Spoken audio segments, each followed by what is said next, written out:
planning commission ate all the good stuff. See how they are? How dare they? Ah.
ahead, and I'd like to welcome everybody out to our city council meeting today, which is June 6th, 2018.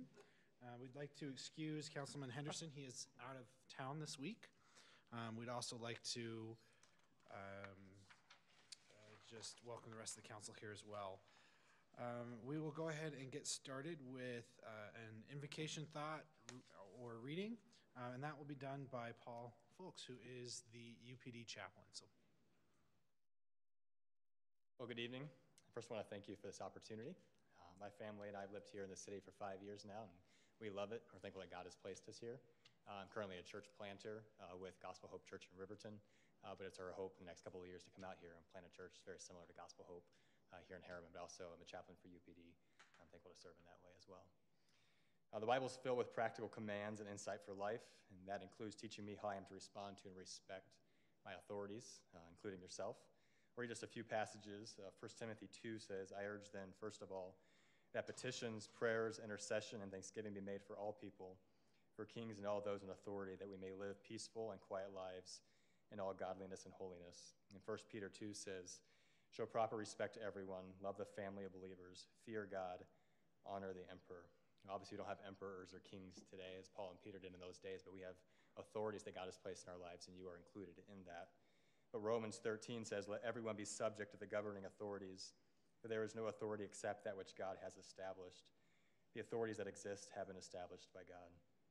So though I and the citizens of Harriman vote to place you into office, ultimately, I believe it is God who places you here for this time. And so I respect you for that. I pray for you in a very specific way because of that. Because God has placed you as an authority in my life, in my family's life, but also in the lives of the citizens here in Harriman. So I'll pray for you in that way this evening. Lord God, I thank you for this evening. I thank you for those who are seated before me, who you have placed in authority. I thank you for their willingness to serve our city. Thank you for the mayor and for the city council here this evening. Lord, may they view themselves properly as servants of the people who live here in Harriman. But for those who live here, may they properly honor them for their service to our community. Lord, I also pray for our firefighters, for our police officers. I thank you for them. I thank you for their dedication to keep us safe here in this city. And Lord, may you in turn keep them safe for their honorable work that they display before us each day. Lord, I pray that you would guide the discussion tonight. Lord, I pray that you would give wisdom to the city council, to the mayor, as they make decisions that impact our city. In Christ's name I pray. Amen. Thank you. Thank you very much. All right, we will now have our Pledge of Allegiance. That will be led by Travis Barton.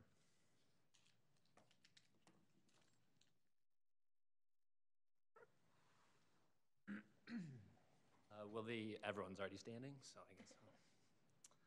I pledge allegiance to the flag of the United States of America and to the republic for which it stands, one nation, under God, indivisible, with liberty and justice for all.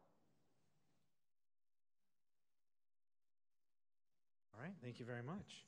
I appreciate those who have participated today. I hope to continue to invite different members of different congregations that serve our community to come participate in our meetings. And we know the Oker Mountain Cowboy Church has offered to come and give a thought or a prayer at a future meeting as well. So if there's any... They were at our rodeo. They were at our rodeo, and they were As as a a sponsor. sponsor, and they've offered to come share a prayer or thought with us as well. So we thank you, and we look forward to seeing those entities participate in our meetings and in our community. We'll move on to item 1.2, council disclosure for conflicts of interest. Are there any disclosures that need to be made today? No. None. Okay. Item 1.3, mayor and council comments and recognitions. I want to start off by recognizing the wonderful job of our rodeo committee, as well as the staff for Harriman City on the wonderful rodeo experience that we had this last weekend. I was blown away. I just was blown away. It was amazing, and so I want to make comment on that. I do also want to make a comment and comment about the summer season. As we hit the summer season, we will once again be seeing an uptick in the number of solicitors going door to door in our community. We'd just like to remind our community that we do have a solicitation process that does include a permit. And so if somebody does come to your door and is offering to solicit a product to you, you are free to ask them to see their permit. It is not with their manager in their car. They have to have it on their person, and it has to have their picture on it. So if they do not have it on their person, and it does not have their picture on it, you can ask them to leave. And if they continue to solicit, we can call our police department, and they will be happy to come out and address that particular situation. So I just want to make sure that the public is once again aware of that. And I would ask that staff, if sometime in the next week or so, we could repost what that permit looks like on our social media to remind our residents what that is.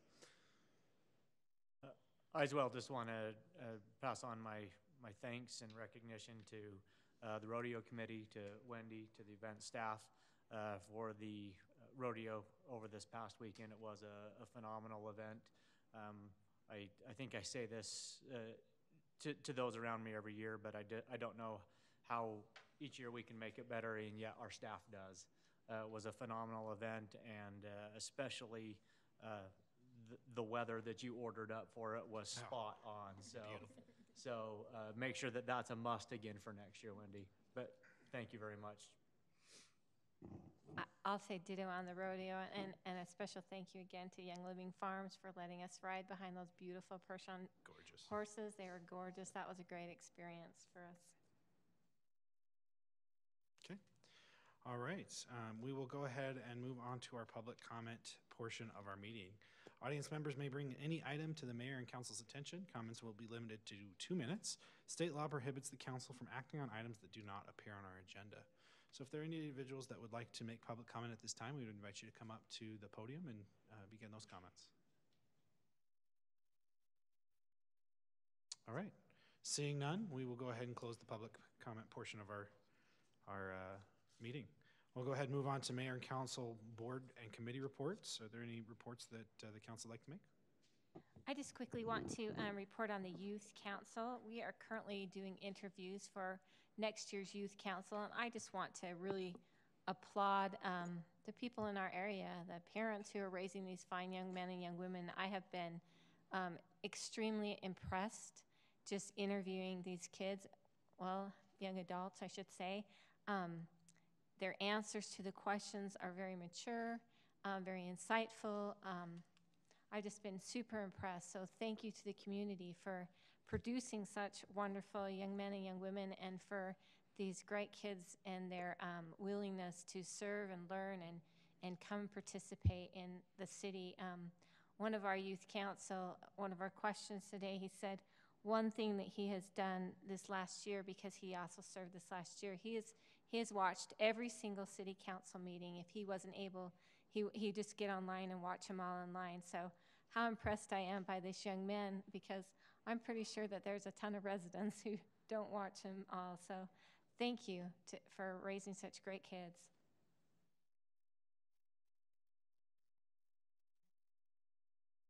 All right. We will go ahead and move on to item 4, reports and presentations and appointments. Item 4.1, American Public Works Association Annual Report. Our Operations Director, Monty Johnson.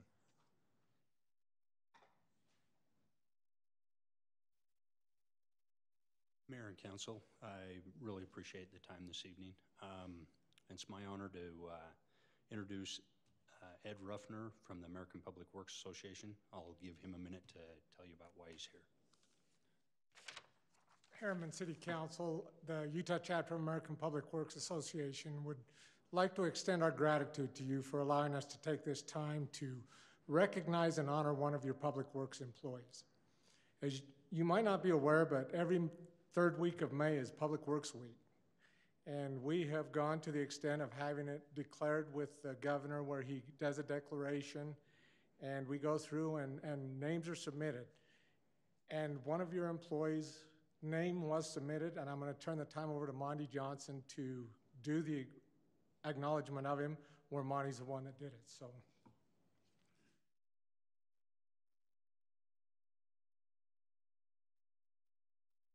So it was my honor to nominate Ed Blackett for this award. Ed is a stellar employee and a great asset to Harriman City. And he is very diligent in protecting the budget dollars and that he's responsible for. An example of that is Earlier this year, the water department started a project of installing some additional secondary irrigation lines in the road.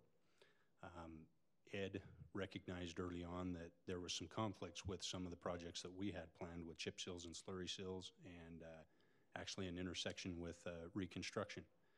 And so he worked diligently with the water department and their contractor to do some schedule adjustments and readjusting, and so that we didn't apply a pavement preservation over a road that was going to be dug up shortly afterwards and basically remove the protection that we just applied. Another section of that is an intersection out on Butterfield Parkway in 6400 West. It was listed on our capital project list to do a pavement reconstruction section of there for some failing asphalt, and the water line was going to run through that section. It adjusted some schedule, added some dollars to that project so that we were able to have the contractor that was installing the water line also, instead of just patching the road, we were able to reconstruct that and save the dollars of mobilization of additional equipment to that project. Thanks to Ed and his recognition of these things right off the bat, he was able to save the city a substantial amount of money. And for that, I'm grateful for Ed and the work that he does. Happy to present you with the G. Mark Morrison Public Works Employee of the Year Award for 2000.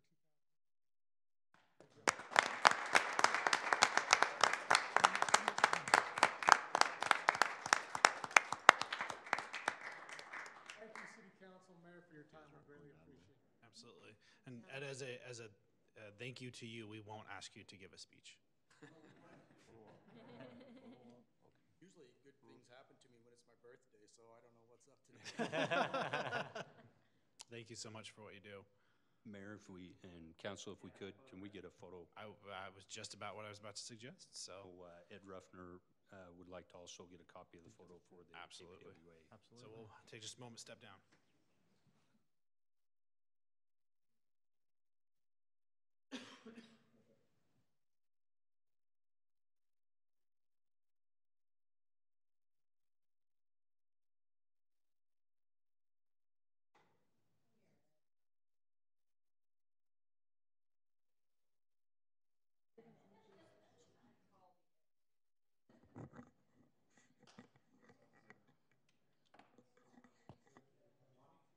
Easy to remember his name.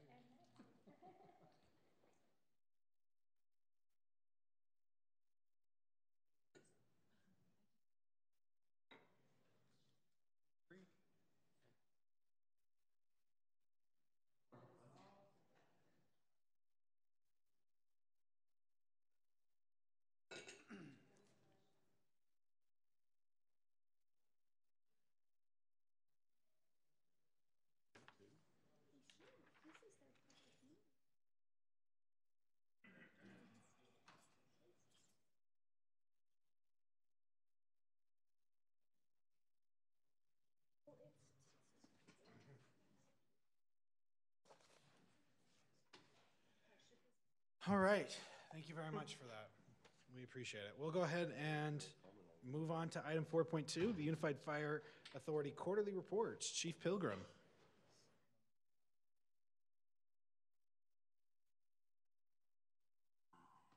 Yes, Honorable Mayor and esteemed council, we're happy to present to you our first quarter of 2018's quarterly report. So Alan, we have are we a good? quick presentation there. Alan? He's got it. Okay. So this report is actually for January through March of 2018. The data system that we use that collects all of our call statistics actually takes 4 to 6 weeks for some of our cities to populate the information. So they pulled the reports towards the end of March, early April, got the information about May, mid-May, and we kind of put this off a few times due to City Council being out of town, and so we want to make sure we get this to you tonight. It's a little bit older, but next month we'll be able to present the next one, so hopefully it works out well. We actually are moving to a new data system called Intera, which hopefully here in the next few months that's on board. And Intera actually gives us the ability to pull statistics right now off laptop, off a cell phone. You actually get data as you need it, so that'll be definitely helpful as we move forward. So for January, February, and March As you guys can see, the Harriman stations experienced, Station 103 had 141 calls. Of those, 31 are fire-related, and we'll show you kind of the call types that falls into. 110 fell into the medical category, for a total of 141 for those first 3 months. Just to kind of give you some statistical reference, last year, same quarter, it was 30 fire calls, 94 medicals, and only 124 calls. So a little bit of an increase, but nothing that's too alarming or out of the normal. Station 123, a total of 126 calls for that time frame. You're looking at 29 fire calls and 97 medical calls. So again, for that, they had 35 fire calls and 68 medicals for 103 last year. So we're kind of in the average tier. We didn't really increase or decrease anywhere where it kind of is weird or abnormal. And the It's just kinda medicals are typical. bound to increase with population increase, which we're seeing all the time as Yeah. well. And fires, this time of year, typically fire loads, structure fires could be a little bit higher because of winter. People using furnaces and different heating instruments in their homes typically causes different kind of fire-related problems. So that's kind of common too, to see sometimes a slight increase in those types of fires. Obviously, now that we're in the summer months, you're gonna see a different type of fire coming along, so, which we're preparing for. So quarterly, this based off of previous statistics, again, there's nothing that stands out as anything that we're too concerned with. It's pretty average with what we're seeing here.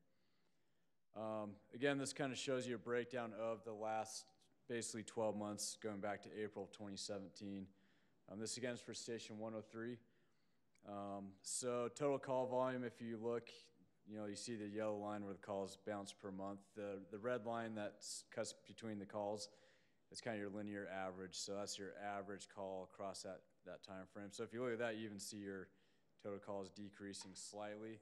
But if you're looking, that's just a matter of 7 or 8 calls. It's not a huge number. And then if you look at your medical calls, you had a definite increase in March. One thing that we do see kind of as a trend is once the weather gets nicer, people are out recreating in different fashions, and typically those calls, we see that some of those calls increase. Areas like, if we're looking at Big Cotton, Little Cottonwood Canyon, we'll see an increase in the wintertime usually because of ski-related accidents. So a lot of these things sometimes can hinge off of recreational activities, but we'll show you kind of the call volume. Again, nothing to really explain an increase or decrease in those calls. Then fires, kind of see an increase like we mentioned in July, August, and September. Well, August was a decrease, but with those just different wildfire calls and different things that come in, until we have a little more of that call volume there. But pretty much everything we're seeing here at this particular station is just variation, and that's always going to occur month to month. Yeah, this is pretty standard across the board. Now, if we saw a spike that didn't decrease and it stayed high, like the July statistic remained in August, September, November, December, then we'd definitely have a problem. That'd be related to something we could address with public education or the way we're providing our service. But what we're seeing here, both medical and fire, we're not seeing anything that's alarming. It's pretty typical. So, Station 123, very similar. Again, you can see in August a definitely increase, and November, when those different events start happening, furnaces turning on and people starting to heat their homes. And obviously, wildfire season for us is July to August, typically in Utah. So you're gonna see an increase there. So, again, if you look at the linear model there, just that average call volume, we're not really seeing a decrease or increase in anything across the board over that year time frame. So for us, this is good. We're looking at this. We don't see anything that concerns us as a fire agency, other than those occurrences that happen in July or those seasonal events like the 4th of July typically poses a different threat than other times of the year, which we address with different fireworks legislation and outcomes like that. So we will take steps to address those issues, and we'll see how they So we hope to change see a this year. decrease this year in July due to the changes in the fire restrictions. I think the decrease in days will help a little bit, enforcement, and actually having something with some teeth, a penalty that actually has a $1 fine and possible jail time, may deter the people who mostly follow the laws. We're still going to have challenges dealing with that one. So Just to kind of give you a variety, this right here is based off of the NFIRST of the National Fire Incident Reporting System. These are the call categories that they put their calls in when we input them into our database. After a call, we come back, we do a report, and they get populated based on what the crew sees on the scene compared to what dispatch sent us on. So, again, pretty typical.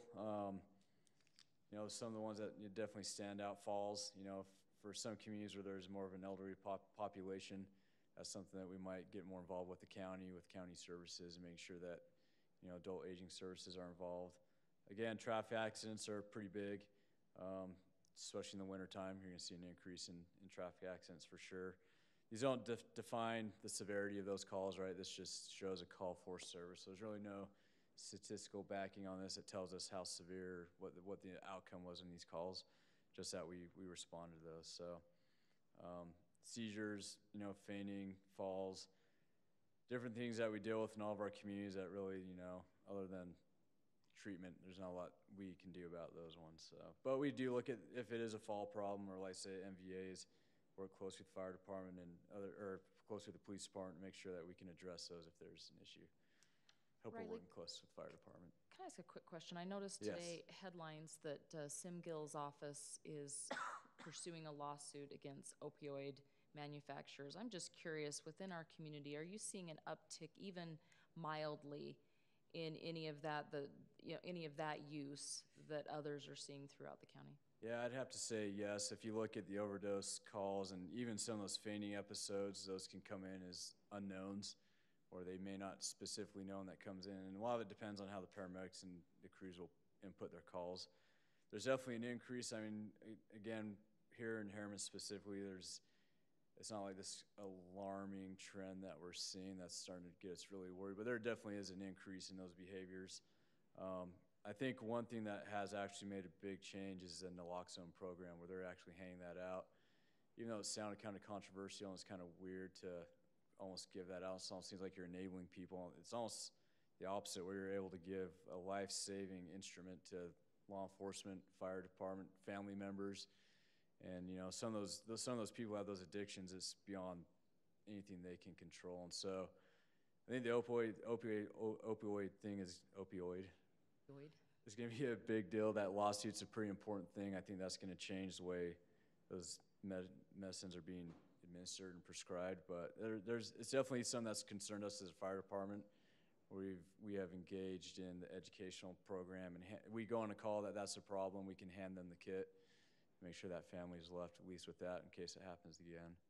So you're obviously equipped with Narcan. Are our police cars all equipped with Narcan as well? Because they're often the first on the scene. Yes, okay, perfect. Yeah, and we get it from the same program, but different channels. They acquire it themselves. We'll acquire it for us to hand out to families. For the most part, it's probably coming from law enforcement before us, because they're typically on the scene within a few seconds ahead of us, or even sometimes a little bit longer, just because they're... And seconds can make the difference. Especially with this. Oh, yeah. And we have seen this with our push-to-call and CPR programs. There's a lot of credit, I think, initially given to just CPR occurring, but I think a lot of that also is due in part to administering naloxone a lot faster. And that's not here in Harriman. That's kind of valley-wide when they look at the trends on those statistics. So, but it's definitely something that we're aware of. Our medical division is looking at that pretty close and making sure our crews are properly trained. And we are reaching out to agency partners to make sure they're receiving what they need as well. So, but again, you know, typical call volumes, you know, for a community with a lot of children, you know, convulsions and seizures can be a little more typical of having a higher number, because, you know, it's definitely a youth related, you know, it does incur into or continue in adulthood, but it's definitely more common amongst, you know, pediatric patients than it is adults. So that's something that's pretty common. Fire calls, again, you'll see the majority of what we respond to is alarms. So we either are going on alarms in private residences where they have an alarm monitoring system that's sending the call to dispatch, or businesses. And so most of those are typically false alarms. They're just activations where we'll go, check everything, make sure it's all right, or we're canceled even en route. Miscellaneous fires is that top category, nothing too substantial there. That will be one that we kind of anticipate to see increase in the next quarter with summer coming on. Then everything else seems pretty normal. The locked in, so we do go on quite a few of those where children are locked into vehicles or parents are locked out. So we responded on one of those days, as a matter of fact, here in Harriman. So, during the cold months and during the hot months, that's a substantial concern for us. And we will, even on just 11 or 12 calls, we'll definitely send some public outreach, because that's again one of those calls where one's too many, and we need to make sure we're aggressively educating people on that and reminding them how dangerous that can be. Then other than that, the plane crash standby, that's kind of an interesting one. We did have one of those last summer, but none that I'm aware of in the winter. So that standby could be something different too. I need to look into that one to make sure I understand that statistic exactly. But we did have the plane crash that occurred up in Butterfield Canyon, so that was pretty significant. That was previous quarter to this one. Then police assist, that's when law enforcement calls us for any kind of assistance to help them with access to a building or something where they might need help, or a ladder or something that they may not have available to them immediately. So, but these are, pretty typical. Some of these are actually less than you'd expect, but, smoke investigations, smell and odors are really common too in the winter months when people fire up furnaces and dust starts to, blow through the house, and that starts to alarm people a little bit. So, but again, nothing really too alarming. We will be kind of aggressively sending out information and kind of campaigning on the children in vehicles and the swimming. That's become a recent event. We just experienced a tragedy in Riverton, so something we definitely want to be aggressive with too, and just reminding people how simple and how easily those things can happen. So some station activities, real basic. So Station 103 conducted 8 tours for 96 people. Very common for younger age groups. We get a lot of visits from preschools and kindergarten age children. And then Station 123, definitely with their location too to the schools, they get a lot more foot traffic, especially with tours. So quite a few people. We're seeing roughly upwards of 400 to 500 people in our stations over the quarter, which is pretty awesome. It's a good chance to interact with the public, show them what we do, and answer their questions. And it's a great educational opportunity for the crews to kind of share some of these messages as well. And so that's worked out well. And then we were there, Harriman Basket Bash, on the 31st of March, and plenty of other things that have happened since April, but I'll save those for the next quarterly report. I have something. I just want to say with the tours, my daughter participated on one of those tours, and she loved it. Awesome. And she came back talking about making sure, talking to me about making sure my guns were locked up. So I thought that's fantastic that we're taking the time to educate our youth, even when it's a tour for, for a school or something like that. So thank you for what you guys do. Yeah, well, and one thing we want to make sure is known is those are the public stations. That's their fire apparatus, that's their equipment, it's their firefighters. And we want them to have full access to all that stuff. And so we're very open to tours, we're very open to people just stopping by. So we want to make sure people understand that too, is we're definitely here for them.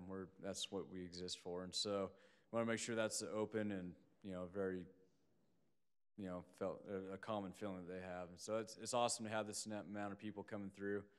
We'll probably see a little drop during the summertime now that school's out, but we'll have other opportunities to interact with the public, which is great in Harriman with all the events that occur. So a couple other things that came up in some previous meetings I thought I'd just share with the council. So the audit has been kind of a source of curiosity. Where are we at? What's going on with this? To date, we have completed 21 of 28 items on the UFSA audit that they found from the state auditor, as well as some of the internal audit items. Which was one thing I was impressed with when Chief Peterson showed up. Majority of these items were addressed within like the first 6 months. And so it was pretty impressive to see large numbers of audit items being dealt with very immediately. 100 of 126 items have been dealt with on the UFA as a whole of their audit. The remaining items, so the 7 off of UFSA and the 26 or so from UFA, are actually all in regards to the State Attorney General's office. So they're out of the hands of Chief Peterson or the command staff at UFA, and it's basically being addressed at the State Attorney General's office. I know there's a gentleman a couple of meetings ago who's heard there's nothing being done there, but I believe that it's there. They're continually looking at this. There's been some conversations back and forth. I'm not privy to a lot of the details that have occurred, but it is sitting in their office, and it has been for quite some time.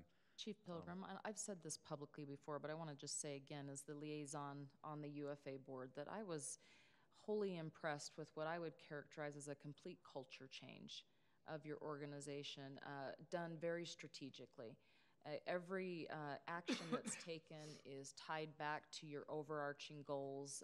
So this is an organization that's not only accepted what they need to correct, has made the corrections very quickly, and is rapidly moving in a direction. It's a renewed fire department, and very impressive. I've been impressed every meeting I've been to. So good work on that. Yeah, well, a lot of that credit definitely. Chief Peterson came in with a very important leadership style that we needed at that time, and it was an adjustment at first, but it's turned out now it's been about 18 months, things have gone extremely well. I think we're on a very positive path to not only move on from this stuff, but to not have it happen again. He's really instilled some new culture, as you mentioned, and some new ownership and a new sense of pride, and just a lot of stuff that was probably lacking that at the time you're unaware of. And all of a sudden when this happens, it's like, oh man, we were in a bad place. And so things weren't going well. And so his leadership, and he's done a great job. He's flattened out the top. There's been a lot of savings that have been pushed down to where it belonged by reducing staff that was unnecessary, vehicles, operational expenses.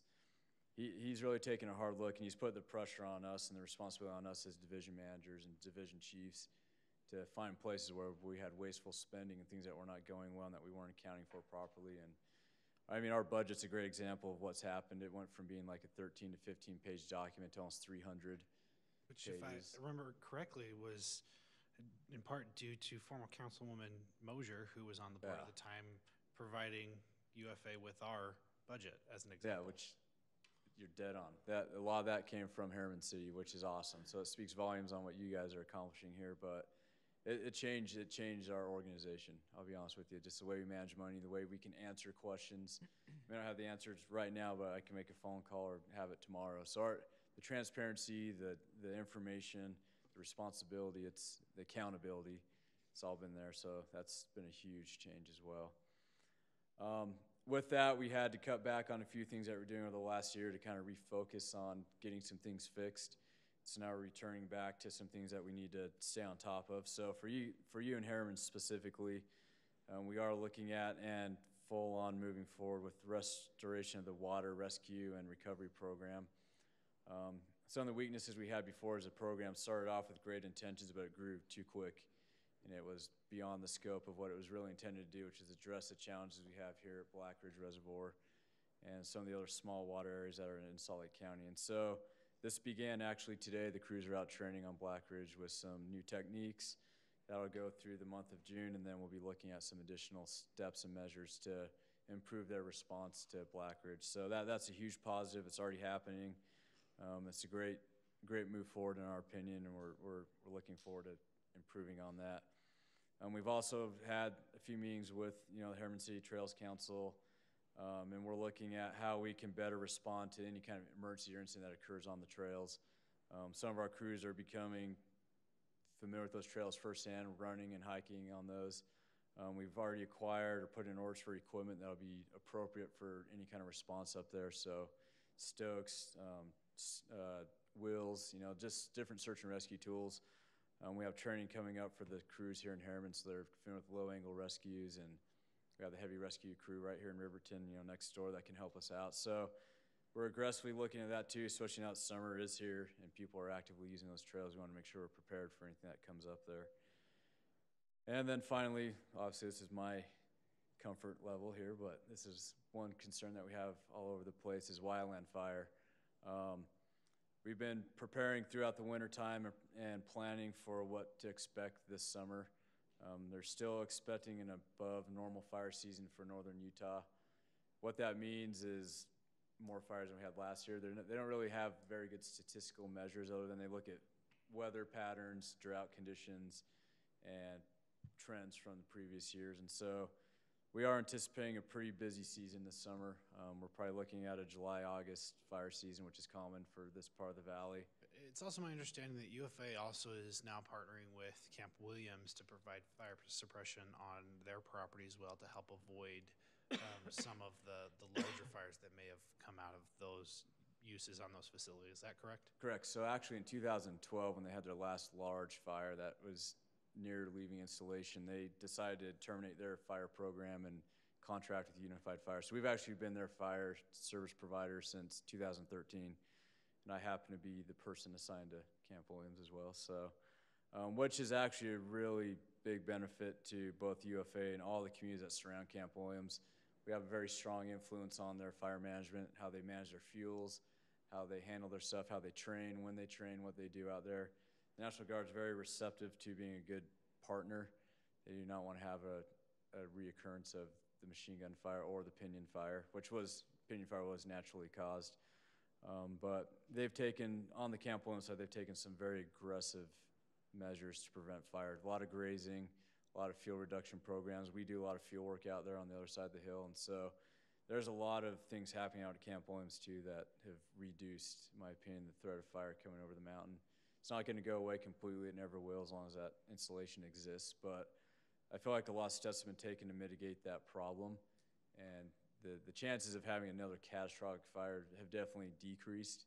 They haven't gone away, but they've definitely have been significantly reduced. Oh, the last time there was a fire that was threatening the property that I live on was due to fireworks, and it was not due to Camp Williams or the activities there. So it's been, in my personal opinion, successful. We appreciate UFA's efforts on those as well. And it's a team. There's a huge group of people dedicated to making sure that is successful. So that's one thing that's unique about Unified Fire is all of our firefighters, all 400 plus firefighters are red carded, and not a majority, but a large percentage. We have well over 100 of them who have advanced qualifications in wildland fire. So, and some of them are stationed right here in Harriman at 103, who are some of our best wildland experts. So this is our high risk area of the valley, and we want to make sure we have the right people in place when that happens. So pretty exciting for that. Just some contact information for our personnel. For public relations, Taylor's been involved, but Matt McFarland, I definitely have to bring him up. He's been absolutely instrumental with a lot of the events and stuff that have occurred in Harriman. He's a great employee of ours, awesome firefighter, and he's a great representative for both Harriman and Unified Fire when it comes to these events. So he definitely deserves a individual shout out for that. Kind of some other items I just want to share with council real fast. The UFA budget process, so we have wrapped up our budget process. We will be voting or adopting the budget at our next board meeting, which is June 19th. So the tentative budget's been approved in the last meeting, then they will move forward with adopting the final budget. So that, let's say, it'll be June 19th at our EOC, 7:30 in the morning. So they'll do the public meeting for that. Fire school, we just held fire school, which we had the pleasure of having Mayor Watts and Councilwoman Orn. Yeah, pretty cool event, right? I mean, Great. yeah, so. Nobody ever complains about getting to cut open a car, so Right. It was awesome. Even we don't, and we can Unless do it it's all your the time. car. It's awesome. I was stuck in DC. I'm sorry. So. I'm just going to leave that right there. It's a great opportunity to show our council members and our board members what it's like to do the job and some of the challenges that we face and kind of the physical and mental extremes that can put you through and what the firefighters really go through. Each one of them definitely dedicate themselves to this craft, and it's definitely a lifestyle, and it's a difficult and challenging job at sometimes. So. Just opened up the window just a little bit more to understand your world a little bit. Obviously, it was one day, and we don't deal with the intense pressures that you guys did, but thank you. It was really a great experience. I think it was just a way to get elected officials to do things that they normally wouldn't do, and you guys get to stand around and laugh at it. There's some of that. I do want to thank you and Kiyoshi as well, who was the firefighter that was my partner during that time, and it was I would agree, it was a fantastic experience, and I think that every elected official, if they haven't had the opportunity to go through Fire School 101, I think you should take the time to go through it. You've got to do a shout out to Fitz for all of your photos. Yes, Who those also- are great. They're all fantastic, and it gives such a good reflection of what it's truly like to be a firefighter. So pass along. I'm always in awe of what he captures of the life of a firefighter. Well, I'll make sure he knows that. I appreciate that. Thank you. Good man. Mentioned the wildland fire season prep. We're aggressively monitoring the situation and being prepared for anything that happens around here. So So I look forward to the fire season. I know most people don't. I do, so, yeah. And then other than that, I think the big thing for right now is fireworks. That's coming up, so probably won't have another meeting. We won't have another meeting before that, so we just want to remind, our citizens that it's definitely all right to have fun and celebrate, but just please be careful. It's definitely a dangerous time of year for our firefighters and law enforcement officers, and we spent a pretty chaotic night chasing fires around, and we definitely respect people's right to celebrate, and many of us do that ourselves, but we want to make sure we're responsible, because sometimes it may not impact you. It might be your neighbor or a property that you don't even expect to have suffer that consequence. So we just want to remind people to please be familiar with the regulations that exist and just safely do those, especially with kids and everything that could possibly happen. We just want to make sure it has a fun and happy 4th of July. And then, like we mentioned, it's summer. We've had this crazy hot week already, and we just want to remind people to please be careful with their kids and their cars, and make sure you got an extra set of keys close by in case you lock them in there. And because when we show up, we're gonna get children out of the car, whether it's breaking a window or doing whatever's necessary, especially when the car's well over 100 degrees. And it happens fast. I think people fail to realize, it only takes a few minutes, and those cars can be lethal as far as the heat goes for pets and children. So I just want to make sure that people are cognizant of that and they're paying attention and keep an eye on their little ones. This is the time of year where they're out of school, they're wandering around, and we can't ever be too careful with that. So we just want to send that reminder out there, and we appreciate the opportunity we had to serve the citizens of Harriman, and yeah, we've got a lot to work on, but I think we're heading in the right direction. So I don't know if you guys have any questions. Great job. I've got a couple, if you don't mind. Sure. Just to your point of hot cars and hot weather, I think there was actually a report done by one of the news agencies last night talking about how quickly those temperatures can rise in a car. And I don't remember all the graphics and statistics that they listed, but I think the first one they showed that even at 90 degrees outside temperature, I believe it's within 10 minutes, the inside temperature of a car can reach 140 degrees plus.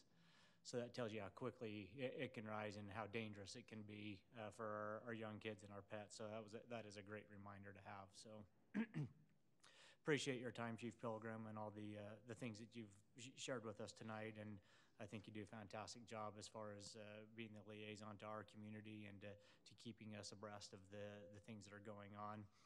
I do have a couple, if you'll bear with me, a couple of, follow-up questions for you. And then maybe a couple of thoughts to share moving forward. One, and you've probably covered this previous to my joining the council at the first of the year, but I know in July of last year, UFA changed their staffing model, which resulted in some staffing changes to the stations within Harriman. If you wouldn't mind just talking briefly about what those changes were into Harriman, and then maybe what you've seen as a result of those changes specific to response and coverage within Harriman in that time, both pros and cons if there are some, so that we can be aware of what those are. So previous to July, 123 they were four-handed. They had a captain, engineer, 2 firefighters. In 103, they had the captain and 2 paramedics, no engineer. And so what was happening is often the paramedic would be the engineer. They'd drive the apparatus, and not having ALS in 123's area, they're often 103 responding there and leaving. So you're having 2 basically heavy apparatus responding to each call. So what UFA, which a con is definitely taking those units out of service. And if you have to pull in, there wasn't an ambulance, so which there still is not. There's an ambulance in Riverton that responds into here, and that was all based off statistical modeling. We looked at our call volume, our data, the best location for our ambulances, and we actually used to have like 20 plus ambulances in the field. They've actually pared that down to about 12 now with some peak load ambulances.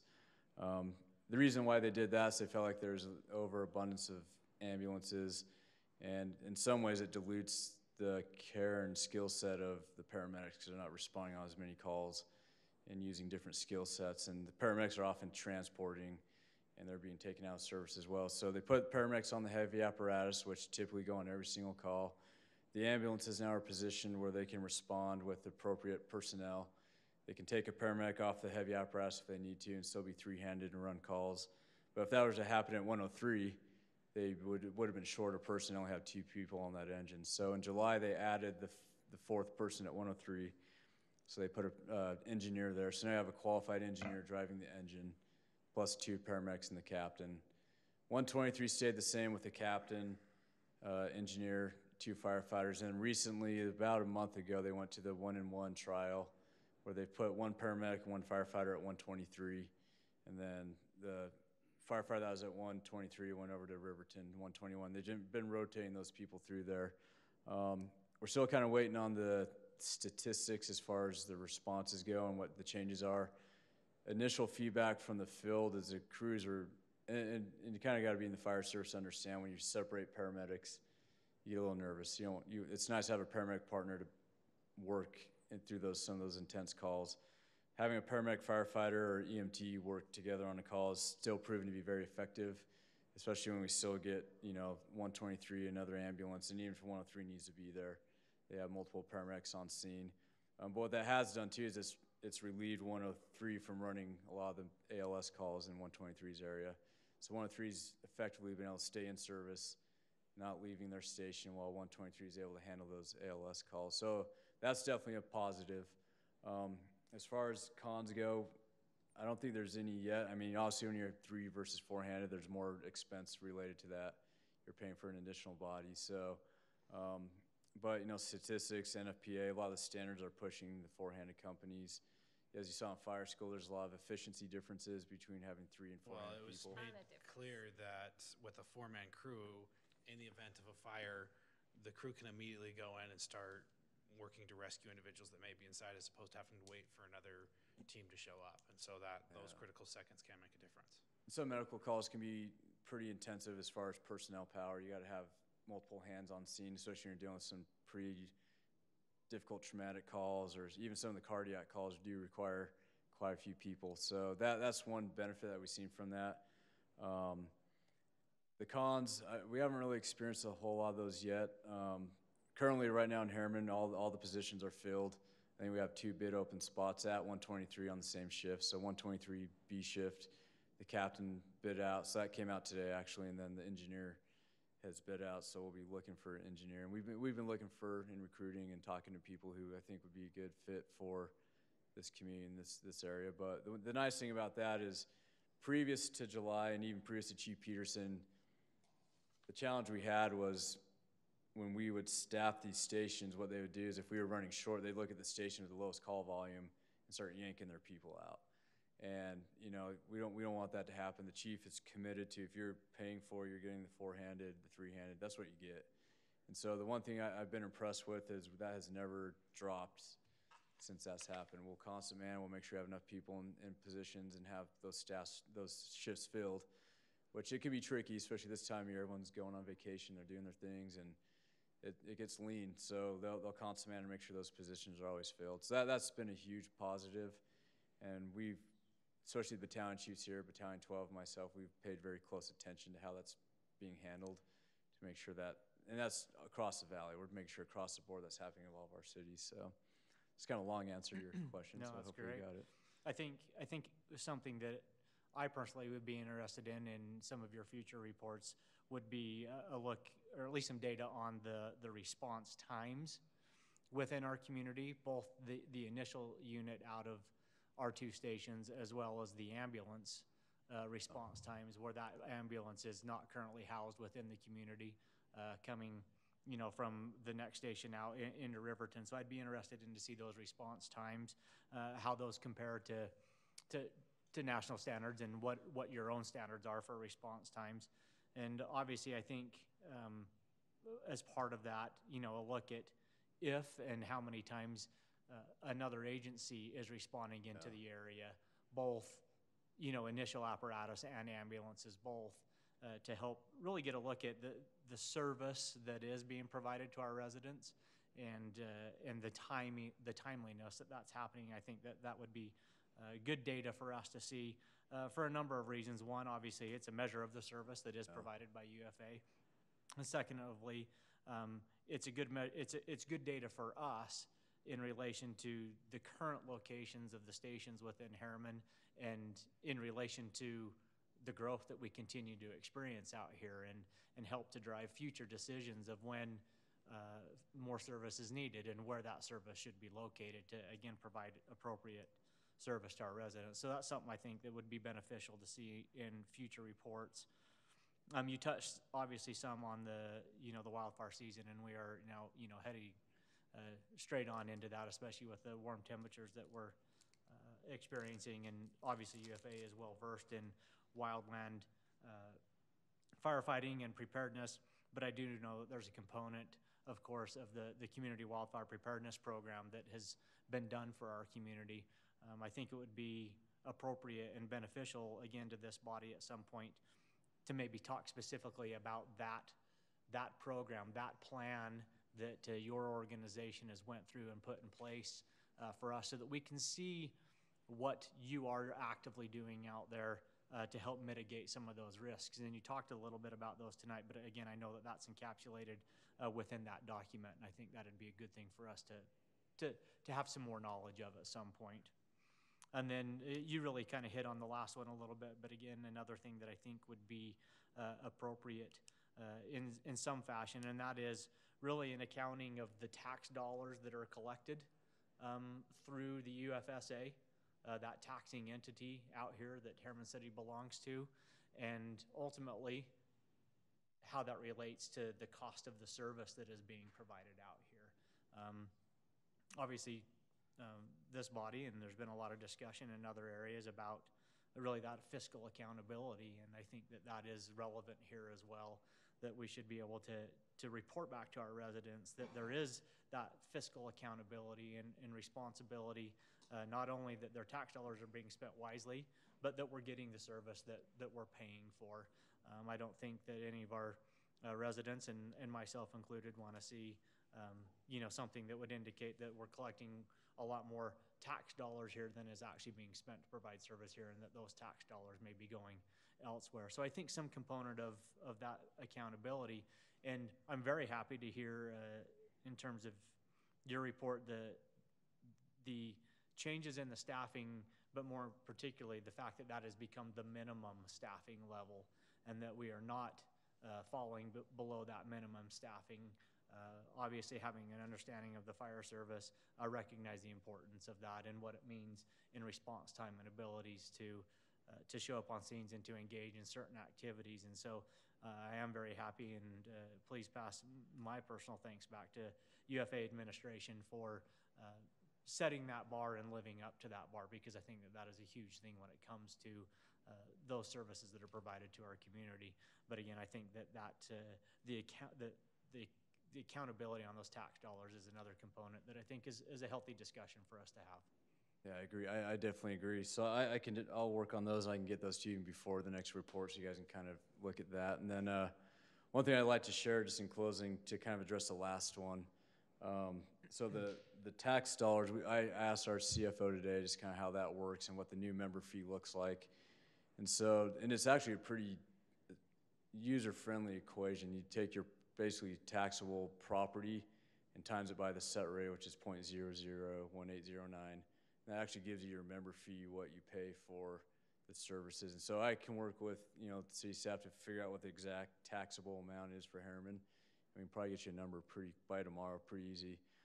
So that's kind of the nice thing about the way the chief has broke out the new member fees is he demonstrates the expense, what it costs to do service, and then we have the ability to show you what you're paying. And one of the nice things about the way he's built the budget is any excess that we have that is unspent, it actually comes back to Harriman City or the other cities. So instead of going to the fund balance, they've capped the fund balance at 8.5%. So before it was this astronomical number, they're putting all this money in fund balance, and it makes sense. So anything that goes above 8.5% actually is returned back to the cities. And so it's not like this huge number. I think the number for this actual last year is about 1.8 million, which will be returned back out of the fund balance. So that's what, instead of UFA collecting that and putting it in the fund balance, they cap it, like I said, 8.5.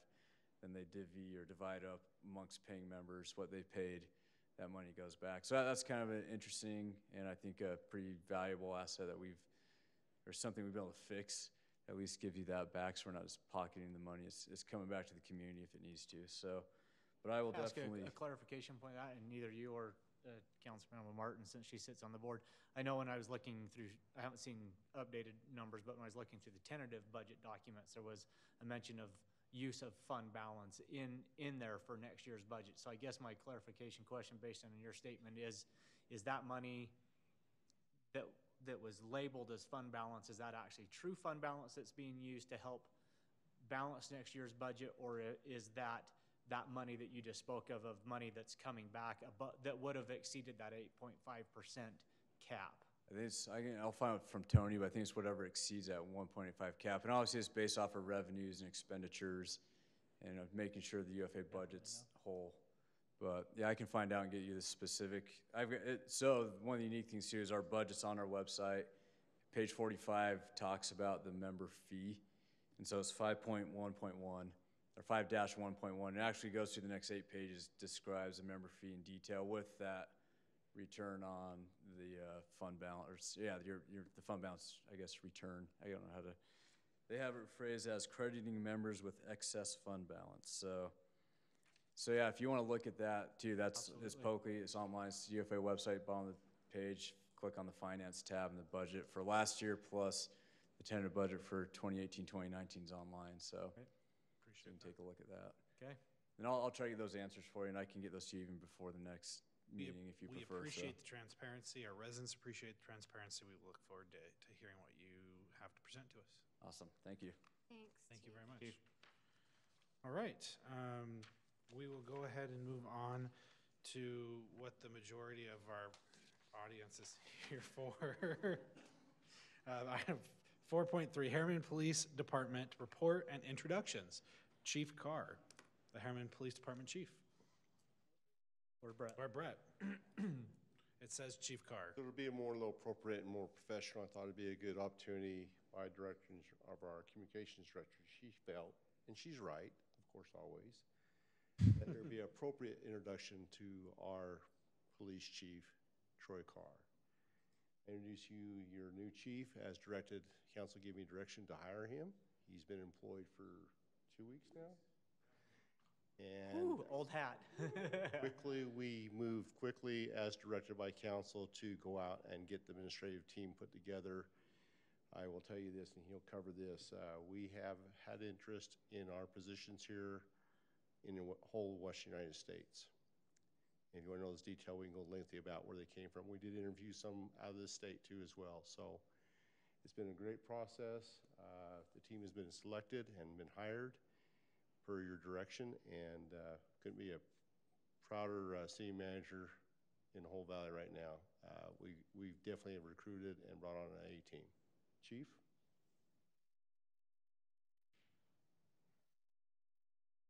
Honorable Mayor and Council, thank you. I'm honored to be selected as your police chief and, more importantly, the first police chief of Harriman City ever. That being said, the Harriman Police Department is underway. On Tuesday, May 29th, 2018, I met with Director Stevenson with the Peace Officer Standards and Training for the state of Utah, and he accepted our police department. So congratulations, you have arrived. What we did is, after being selected, we posted the job for deputy chief and lieutenants. We had an amazing response. One from all, like Brett pointed out, one from all over, mostly the United States, Las Vegas Metro, San Mateo, you name it. Some very, very qualified candidates. We interviewed some from Las Vegas, and we also interviewed quite a few from Utah, and not just Salt Lake County. So I would like to introduce to you Deputy Chief Chad Reyes and have him just take a moment to explain who he is and how he got here, and we'll go from there. Chad Reyes. Honorable Council and Mayor, again, like the Chief mentioned, I can't express how privileged I am to be able to serve a community that I live in. I'm raising a family here and have been for about 16 years. I've also had the privilege of being a police officer for the Unified Police Department for approximately 20 years. And I say privilege because during those 20 years, I had a lot of great opportunities presented to me. I worked in our violent crimes unit, which is our homicide robbery unit, and then moved into our canine unit where I supervised our honestly world champion dogs. And then after that, I was promoted to lieutenant and moved out here again where I live and now work. And so I appreciate the opportunity. I appreciate your faith in me, and I'm looking forward to the future. He skated over the world champion part a little quick. That is no kidding. Those dogs are literally in competition world champions.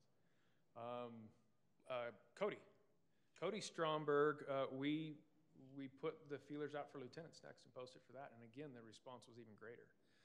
We had some outstanding candidates, but again, Cody rose to the top of the challenge and came in and interviewed and did an absolutely amazing job. So let me introduce to you Lieutenant Cody Stromberg, and I have chosen him as the operations commander. Mayor and council, I am, of course, no stranger to this podium. You've probably heard from me more than you would like.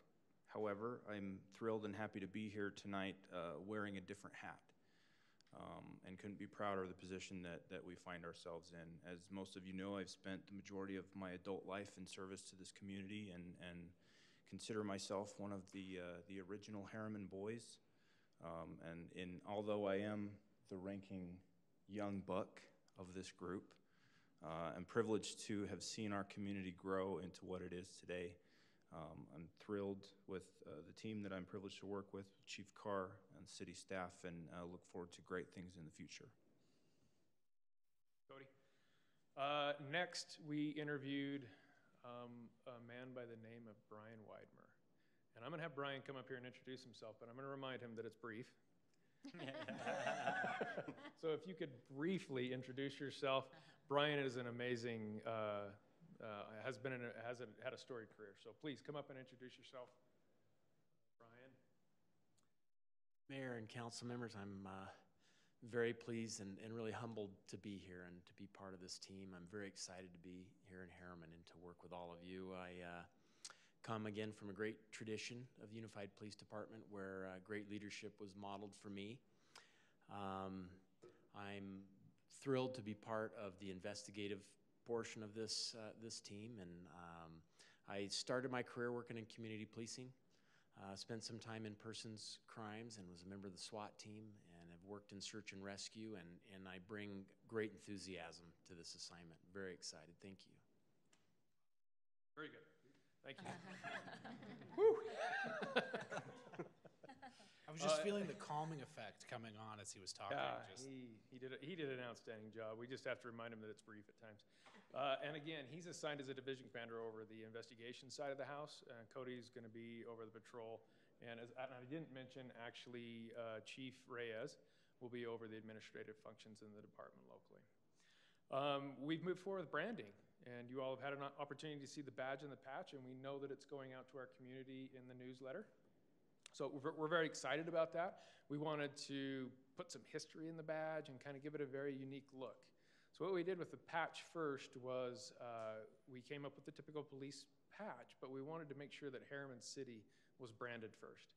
And of course, that's over the police, and as the citizens will see, our community will recognize. It has the Harriman H very proudly in the middle. The green, as Brett promised me, would just pop. And it did. It looks amazing on a blue background. Then we went to the badge, and we found a very interesting thing that we could do with the badge, and that's to put kind of a copper background in it to our heritage of Kennecott copper. So you'll see that it's a tricolor badge. It's silver in the background. It'll have that copper piece in the middle and with some black banding for the officers.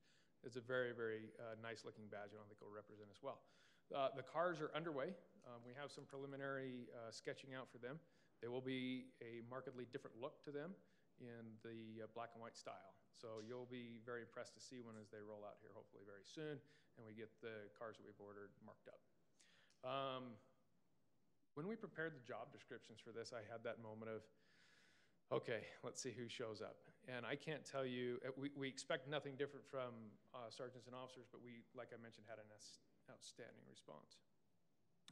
Next, we will be looking for supervisors, officers, and civilians, and we expect that will bring us a lot of people looking for jobs, and that's what we want. People are going to come to us because of our culture and because of our community. I truly believe that. People want to police here, and so I'm proud of that, and we're going to continue that. We're going to build it. Now is our time to build the Harriman City Police Department. Now is our time to build the brand and the culture and what will become known as long after we're all gone. So I'm very, very proud and happy to be at that foundation level. If I could have Chief Masrin come up. As you know, we've gone through a transition, and we are continuing to go through that transition. We opened the door with a partnership with Unified Police Department. Chief Masrin was promoted onto the Unified Police side from the county side, and it was kind of a long story. But I'd like to, he's been here before, but I'd like you to introduce yourself, if you would, for the citizens that are watching at home and haven't met you. If you take just a second to do that, and we'll talk a little bit more about what we hope to achieve. Thanks, Chief Jason Masrin. I'm taking over the Unified Police Department Chief, and I'm looking forward to that challenge and that opportunity, and continuing to work and partner with Harriman into the future. Sheriff Rosie Rivera was very, wanted to make sure that Harriman continued to have some good leadership and have someone out here that could overwatch your operations and make sure that the citizens were safe and that all the operations continued seamlessly and uninterrupted. So she's asked Lieutenant Brian Lorkey if you want to come up real quick.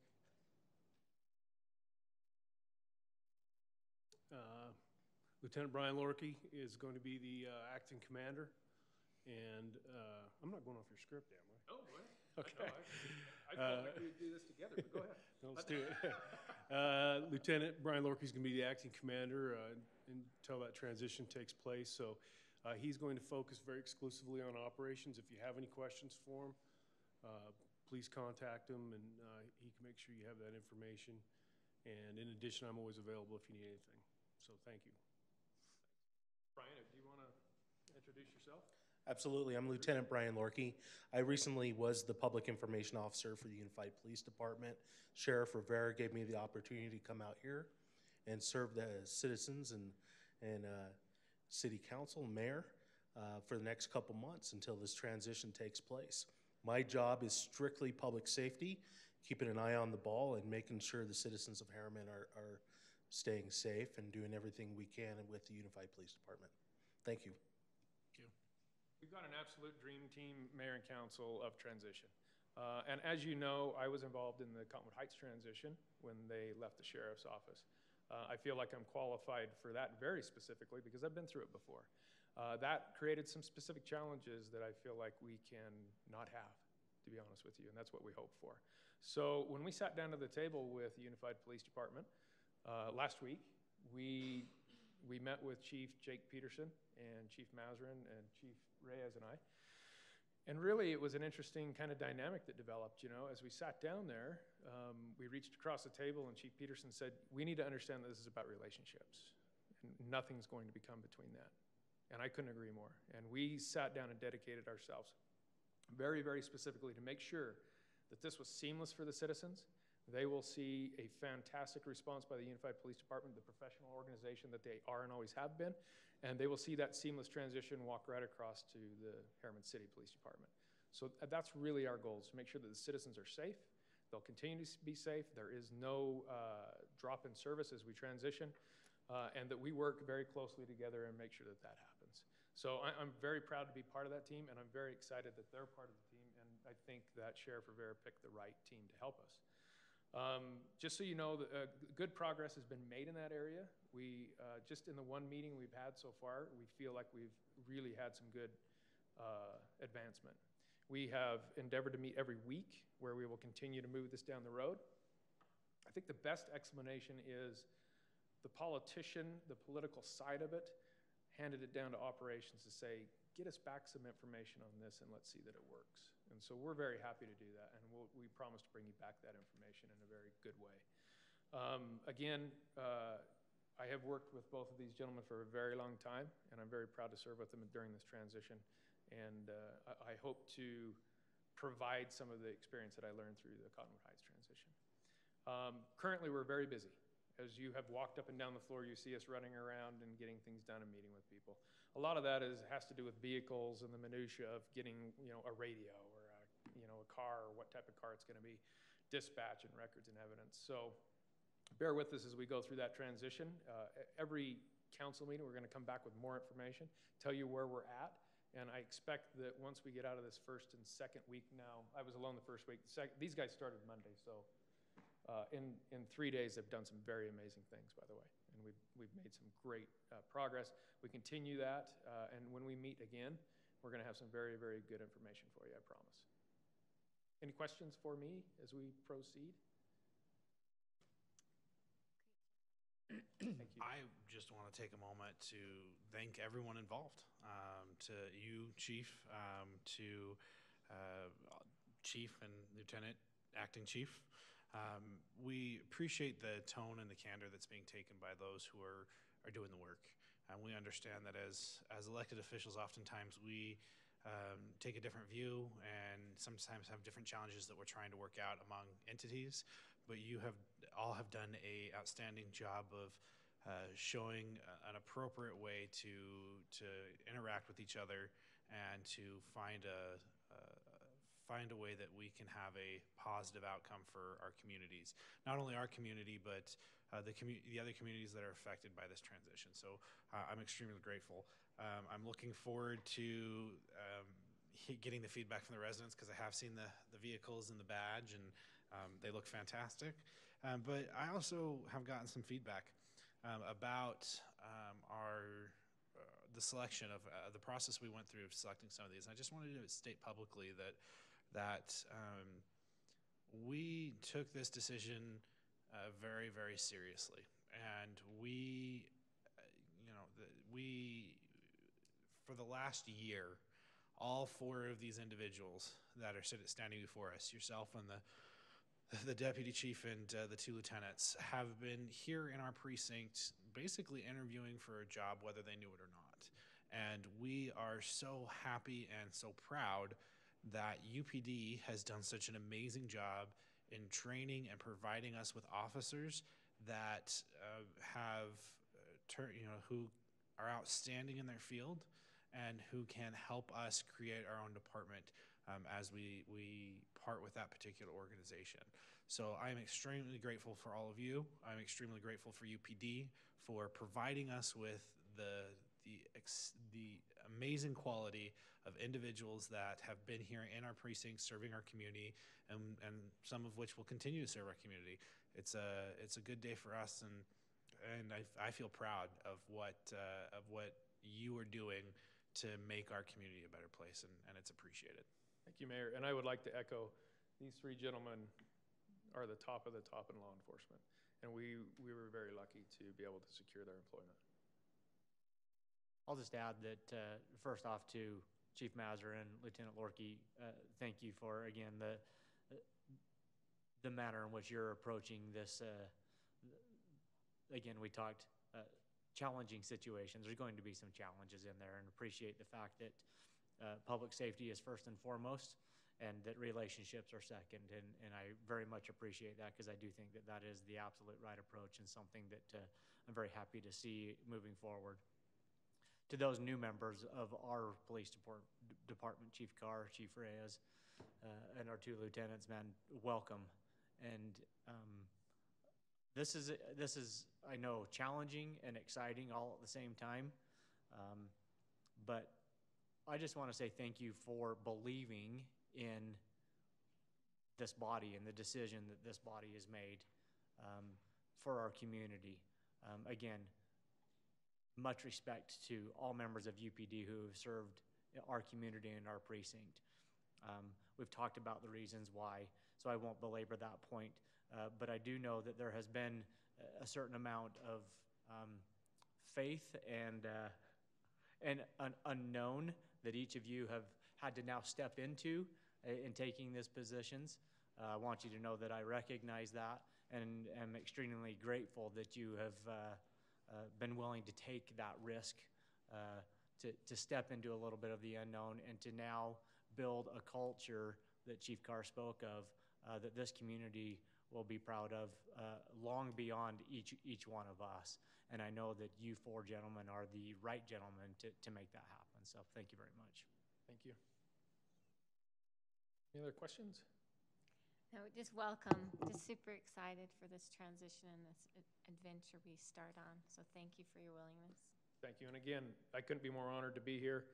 And as a team, we will build you something that our community is going to be very, very proud of. Chief, just for the record real quick, I want to ask, in your opinion, as our police chief and as our expert in this area, you feel that our transition process is moving on in an appropriate fashion, and the plan that we have generally laid out of transitioning until in September, as of right now and where we stand, is still a plan we should continue to follow?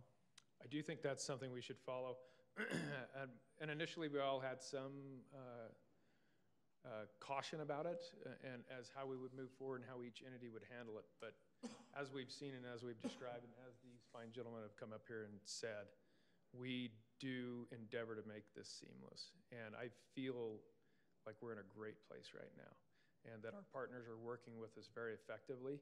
And I hope that we can bring those answers back that you seek as a political body, and that those answers are sufficient to you to have that faith that we can move forward with that date. And I'll tell you, as long as I continue to hear from our representative, which is you, that we continue to work in that manner on both sides, I'm fully supportive of continuing to working towards that goal, as I think that's in the best interest of all parties involved. So thank you. Thank you very much. Chief. Thank you. All right, we will move on to the public hearing portion of our meeting. Item 5.1, a public hearing to discuss the tentative fiscal budget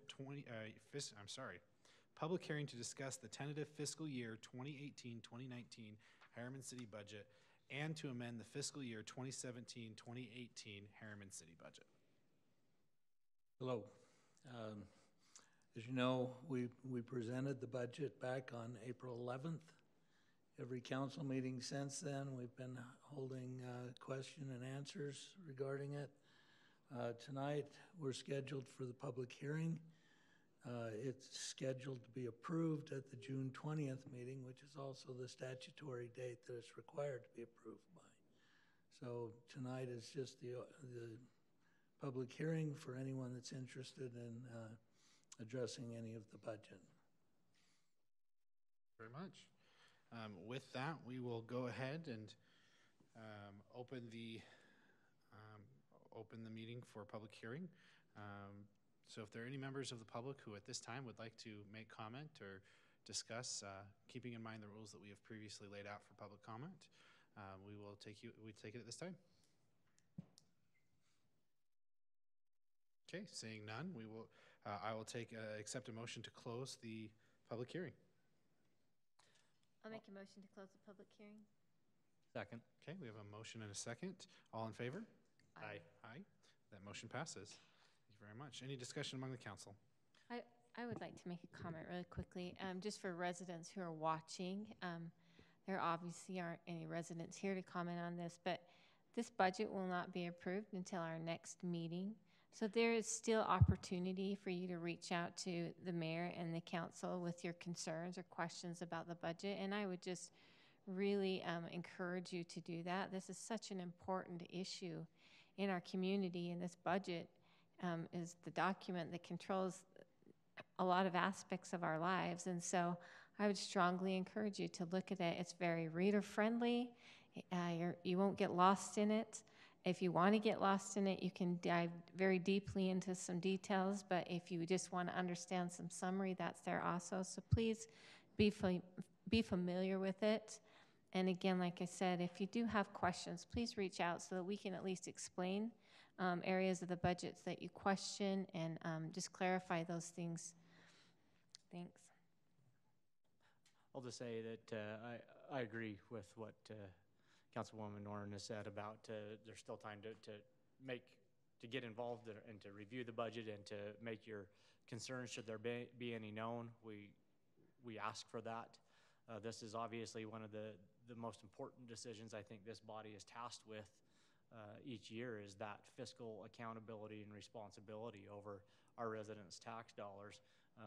I'm often, I guess, a little perplexed by usually the lack of public comment when it comes to our budget, where it is always such an important decision because we are dealing with our residents' tax dollars. And so I guess sometimes I wonder, is the lack of input because that means that they just approve with what we're doing, which I certainly hope is the case. Is it because there hasn't just a lack of understanding of the process? But I would say that I think our finance director and Tammy and our communications team have prepared a fantastic budget document this year, as has been mentioned, that really allows our residents to be able to get into that budget and really to be able to understand it and to understand what the purpose and how the budget process works. And so I will just say to those that are viewing online as well, that if you haven't ever taken the opportunity to dive into the budget, I know it can be overwhelming of what you're trying to look at when you're looking at just rows and rows of numbers and trying to make sense of that. This budget document that has been prepared is not that way. It really does give you the opportunity to get into it. And I ask for that feedback as well prior to our next meeting when we are scheduled to adopt it, because it is such an important thing. And I know myself, I assume that the rest of the council members would agree that we want that feedback from the residents to know that we are moving in a direction that they want to see and that they approve of. Okay. It's my understanding there's no need for any further action now that we've held the public comment. Just want to make sure we're doing everything we need to make sure we're approving our budget appropriately. Thanks, Alan. Thank you, Alan. We appreciate that. We will go ahead and move on to item 6, which is our consent agenda. So I accept a motion on I'll that. make a motion to approve the consent agenda as written.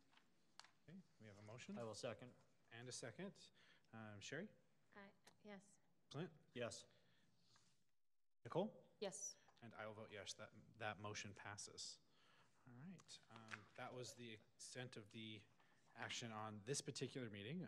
Moving forward, we will have our next planning commission. Mayor, before Yes. we apologize for interrupting. Before we do a calendar review, I feel it's appropriate. I know we had a little bit of discussion in our work meeting talking about the Olympia development, which there has been obviously a little bit of press on and some discussion on. I just think that it's appropriate that maybe we take a minute in our public meeting to talk about that process that has happened, the involvement of the members of the council, just so that those, again, that are viewing online are aware, and that it's part of this public record as far as our public meeting. If the rest of the council agrees with that, I think that's an appropriate point of privilege. So Why don't if I could suggest that Gordon just give a brief update and the action that council gave to administration on Is there any concern from the rest of the council on that? I don't see any. Great. Okay, Gordon.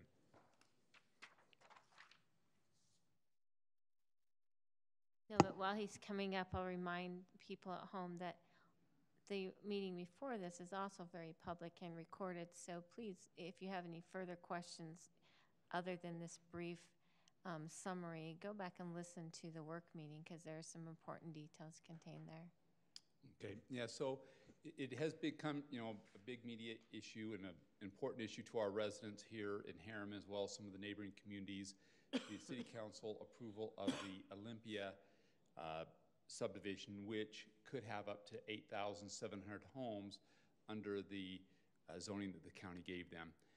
Since that meeting, since the approval, the city has reached out, as well as the developers come and talk to us and discussed an opportunity for us to negotiate some things that may be able to lessen the density, as well as annex the property into Harriman. We see this as a great opportunity to maybe get a little bit dialogue going, that we can get a little better project that I think will help lessen the burden on some of our infrastructure, the schools, the roads, and other things. And so in the work meeting, the City Council directed staff to start the negotiation process. So we'll be starting this week meeting with the developers and property owners to try to see what kind of a compromise we can get to. And we'll be bringing this back to the council over the next several months to get some approvals from the council.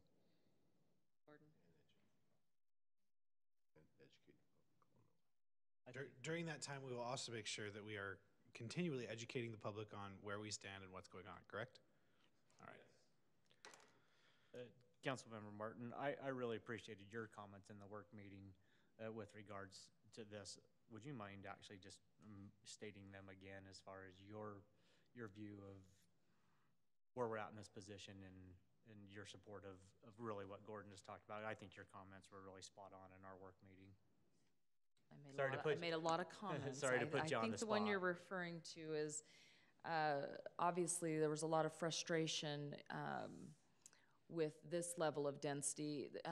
The point I was making in work meeting that I assume you're referring to is we had appreciated the very open process that the developer engaged in for an alternate, for an additional development, spending hours and hours with the residents, and frankly going through our newly established community facilitator program that in essence brings in public comment as a first and mandatory step to make sure that developments and any changes like that, subdivisions and things, go through a public process first and in fact improve as a result. And so we had started this community facilitator program. The same developer had gone through not only that community facilitator program, but had spent excessive time with the residents that were concerned and had prompted the referendum process. So it was frustrating to see the lengths that the developer went to improve the development within our city, and then to have him go and put an application in with density that he knew and we knew and anyone could have known would concern our public, and that's a light word, but frankly, ignite them to be very frustrated at their lack of voice in that issue, knowing that it impacts our community directly. So with that, as we heard of the conversations that had taken place between our staff and the developer, very pleased to find that we do have a say in this if we're willing to engage in a collaborative process and sit across the table with this developer. And that's certainly a far better choice than seeing that development move forward at a density that I believe is unsustainable and directly impacts our quality of life. So given the direction we chose was to start those conversations, knowing that there is an education process we need to give to our residents on the realities of growth within our community and the state as a whole, meaning that we cannot be a community of 1 acre, 5 acre lots. There's just a reality to look at here. So there is a range on the spectrum from where we are, where we would perhaps want to be, and certainly the far end of that is this density proposal that we see in the Olympia development, which again is completely out of line with the infrastructure abilities to even support that, and particularly the east and west corridors. So between where perhaps the residents might wish that we could be as a community where we started, a farming community, and the density that we've seen with the Olympia development, there is in fact a sweet spot that we can achieve when we're willing to work together. And so we have committed to start those negotiations, work together with this developer. I do believe that this developer has proven himself willing to have good quality discussions with the residents. And so my assumption is, given his willingness to chat with us today, that he's willing to go through that process again. So I would encourage our residents to engage as they have done.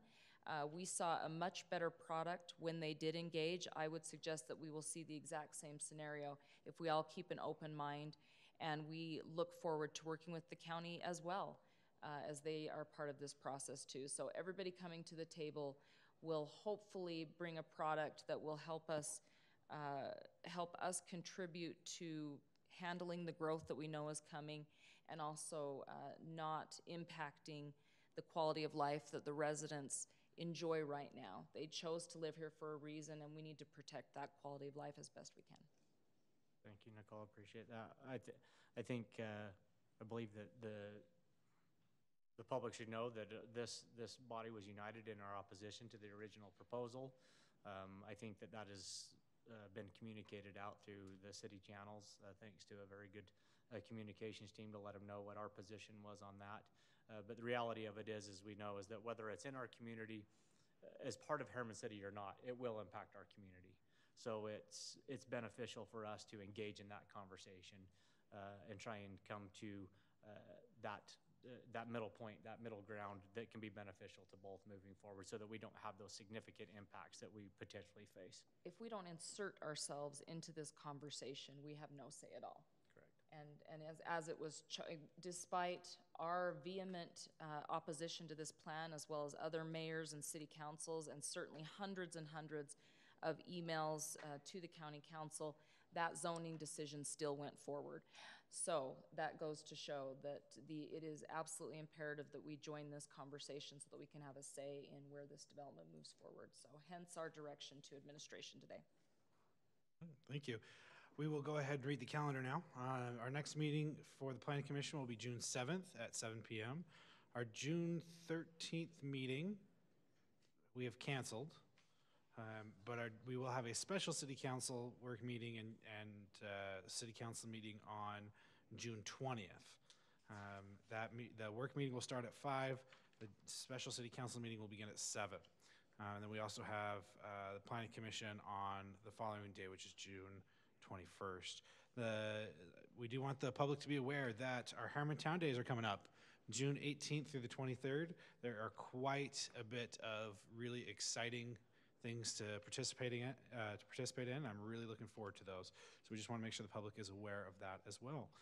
Just a side note, as we finish this meeting, we will be going into our special Community Development and Renewal Agency of Harriman City meeting that we are required to have. And then after that meeting, we'll have another meeting for the special Harriman City Safety Enforcement Area meeting as well. So just be aware that while we'll be ending our council meeting, we will still have a couple more meetings that we will be having tonight we'll immediately go into. So with that, I will accept the motion to adjourn the City Council meeting.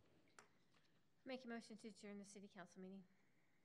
Second. We have a motion and a second. All in favor? Aye. We are adjourned. Okay, we will go ahead and move on, if the council is amenable to that, straight to our Community Development and Renewal Agency of Harriman City meeting. So we have a couple items. First, I will accept a motion for review and outline of the finalization process to approve the minutes of June 6, 2018. Mayor, I'll make a motion to have the minutes of June 6, 2018 be prepared and distributed to each member of the Redevelopment Agency Board. The board will have 10 days to review the minutes and submit any changes to the secretary. If after 10 days there are no changes, the minutes will stand approved. If there are changes, the process will be followed until all changes are made and the board is in agreement. Okay. Is there a second? I will second. Okay. All those in favor? Aye. That motion passes. All right. We will have item 2, a public hearing for the Community Development and Renewal Agency of Harriman City to discuss the adoption of the annual budget for the fiscal year beginning January 1st, 2018. Sorry, thank you. The adoption of the annual budget for the fiscal year beginning July 1st, 2018 and ending June 30th, 2019. You're already up there. I'm already up here. Okay. We have 2 CDAs. We've got the Harriman Town Center and we've got the Business Park down in East Harriman. These are legally separate entities, so they need to have separate board meetings and they need to have separate public hearings. But we treat them in our accounting as component units of the city. So you'll find the budgets for these 2 CDAs on page 244 and 245 of the budget, of the city budget that you already have. Those lay out the budgets for the CDAs for this year and the coming year. Okay. With that, we will go ahead and open up for public comment on this item. Any public wishing to address us at this time, please feel free to do so. All right. Seeing none, I will accept. It was a public hearing, right? Public hearing. Thank you for that correction. Let's try that one more time. We'll go ahead and open up for a public hearing at this time. Okay. Seeing none for the public hearing, I will accept a motion. Motion to close the public hearing. Second. Okay. I have a motion and a second. All those in favor? Aye. That motion passes. Any discussion by the council? Okay. Is there any further action at this time needed? Okay. We will move on to, I will accept a motion to adjourn this particular meeting. Make a motion to adjourn the Community Development and Renewal Agency of Harriman City. I'll second. Motion is second. All those in favor? Aye.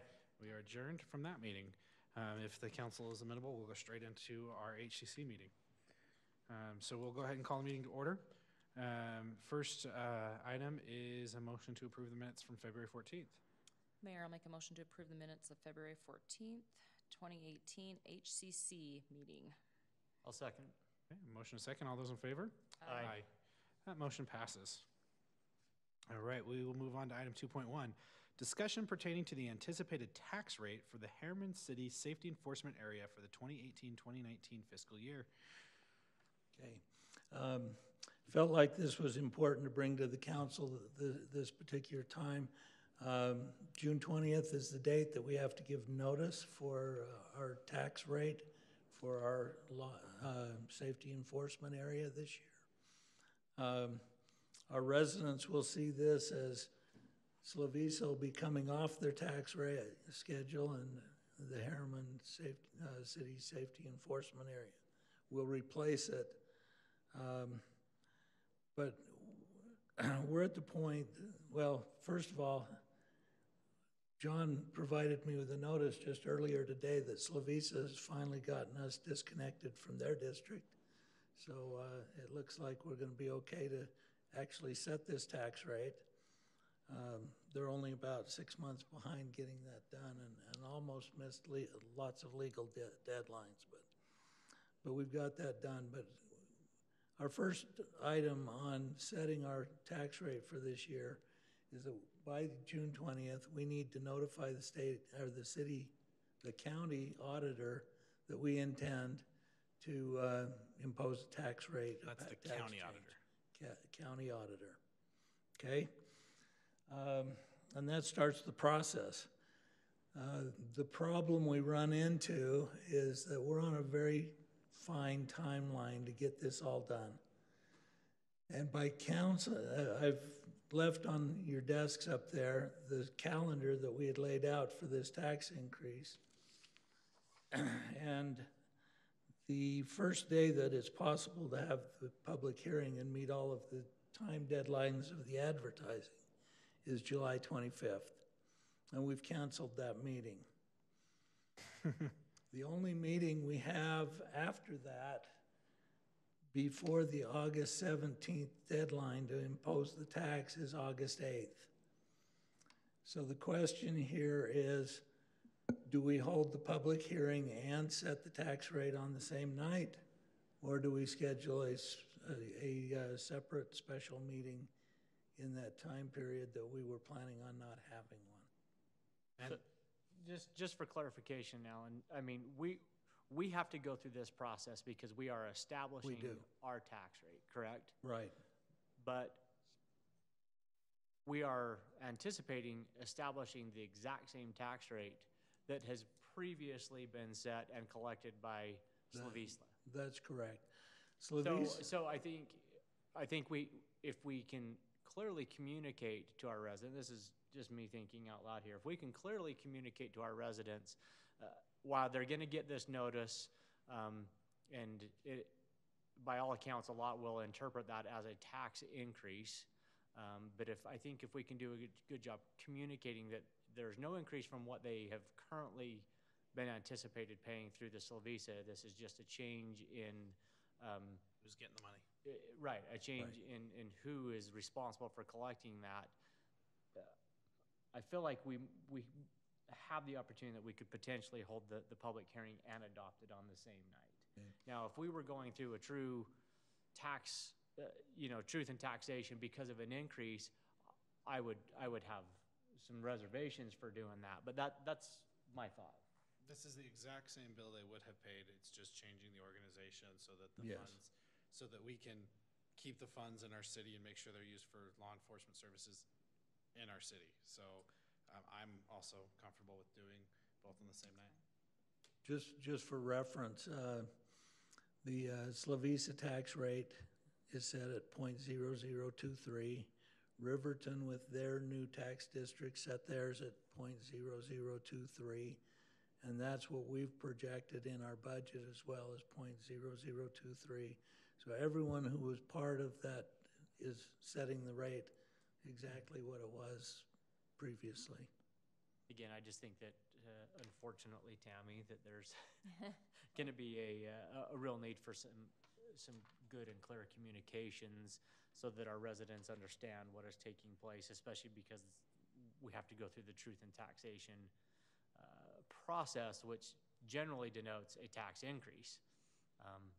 But again, I think that if we do some very good communications, which always happens from our communication team, that we have the ability to do this and make this smooth and be able to do the public hearing and adopt on the same night. Yeah, I agree. I think I'm just going to echo, but there's a perception out there that our taxes are going to go through the roof because of the change that we've made in this. And it's just really important that people understand that that's not the case. It's going to be the exact same tax rate, which just has to do this because of the change of name. I guess the question is I know it's our decision, Alan.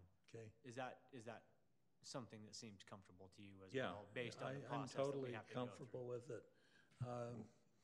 You know, by the time we get to that, our residents would have had a mailed notice from the the county auditor. They'd have 2 public notices that we publish before we get to the public hearing. So there's a lot of legal requirements beyond even what our communications team will do. So I'm not uncomfortable with it. Okay. I would like to make one more comment too.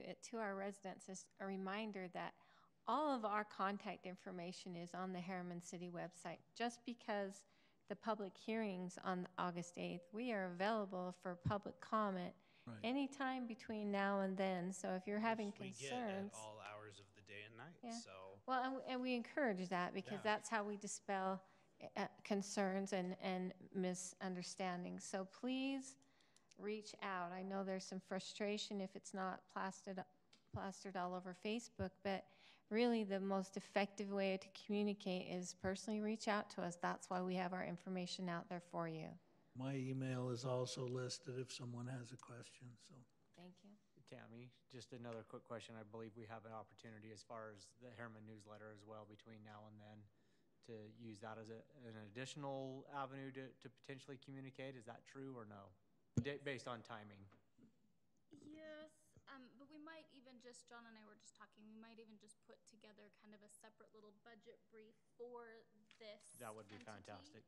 That we can send out to the public. Okay. Thank you. All right. Do you have the direction you need? All right. And just to make a clarification for the benefit of the public, for this particular board, I am actually not the chair. The chair is Councilman Henderson. I am the vice chair. We selected him as the chair because he was our representative on the UPD board. And so I am acting as the vice chair tonight in lieu of Councilman Henderson. We'll go ahead and move on to item 2.2, discussion and consideration of a resolution adopting the Harriman City Safety Enforcement Area Seal. I don't think you need to go down. You're good. Anything, John? It's a seal. We have to have one, right? Yes. Okay. I'm prepared to make a motion, if that's okay with the rest of the council. Motion to approve resolution number R18-08, adopting a Harriman City Safety Enforcement Area Seal. I'll second. All right, we have a motion and a second. Nicole? Yes. Clint? Yes. Sherry? Yes. And I vote yes, that motion passes. And with that, I will accept a motion to adjourn. Motion to adjourn the Harriman City Safety Enforcement Area meeting. Second. All those in favor? Aye. Aye, we are adjourned, and we do not have a work meeting to go back into, so we are done. That's the first time so far we haven't had to go back and work meeting. This is a good day. It's a good day. No, we don't have more tonight, though. That's the important thing. It's the first time we're not going to